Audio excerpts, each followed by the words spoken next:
आशिष शेलार यांच्याकडून नाले सफाई कामाची पाहणी केली जाते। सांताक्रूजमध्ये ही नाले सफाई कामाची पाहणी ते करताना दिसत आहेत। मुंबई भाजप अध्यक्ष आशिष शेलार यांच्याकडून नाले सफाई कामाची पाहणी केली जाते। तर सांताक्रूज इथल्या नॉर्थ एव्हेन्यू नाल्याची पाहणी ते करत असल्याची माहिती समोर येते। तिकडची थेट दृश्य सुद्धा समोर येत आहेत। तर पावसाळा आता आलेला आहे, यंदा पावसाळा वेळेवर येणार असल्याची माहिती समोर येते। हवामान विभागाने तशी एक अंदाज वर्तवलेला आहे आणि त्या पार्श्वभूमीवर मुंबईमध्ये पावसाळा येण्यापूर्वी नाले सफाई होणं गरजेचं आहे आणि त्यामुळेच आशिष शेलार यांच्याकडून नाले सफाईची पाहणी केली जात असल्याचं कळतंय।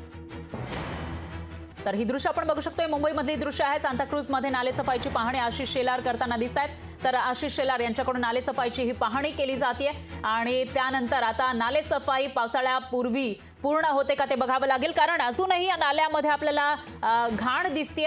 त्यामुळे सफाई झालेली आहे का, ती कधीपर्यंत पूर्ण होणार असा सवाल या ठिकाणी उपस्थित होतोय। दरम्यान मुंबईचे भाजप अध्यक्ष आणि आमदार आशिष शेलार हे नाले सफाईची पाहणी करण्यासाठी इथं आल्याचं आपल्याला बघायला मिळत आहे। त्यामुळे पालिका अधिकाऱ्यांकडून आता काय सांगितलं जातं ते बघावं लागेल। तर आशिष शेलार यांच्याकडून काही सूचना दिल्या जात असल्याचं पाहायला मिळतं। आशिष शेलार हे या ठिकाणी सांताक्रूज मधील नाले सफाईची पाहणी करताना दिसत आहेत। पालिकेकडून ही कामं सुरू आहेत, पण पावसाळा सुरू होण्यापूर्वी ही कामं पूर्ण होणं अपेक्षित आहे। तसं झालं नाही तर मुंबईची तुंबई होण्याची शक्यता पुन्हा एकदा निर्माण झाली आहे आणि त्यामुळेच आशिष शेलार यांच्याकडून ही पाहणी केली जाते। लोकशाही मराठी ऐका, पहा, जागरूक रहा।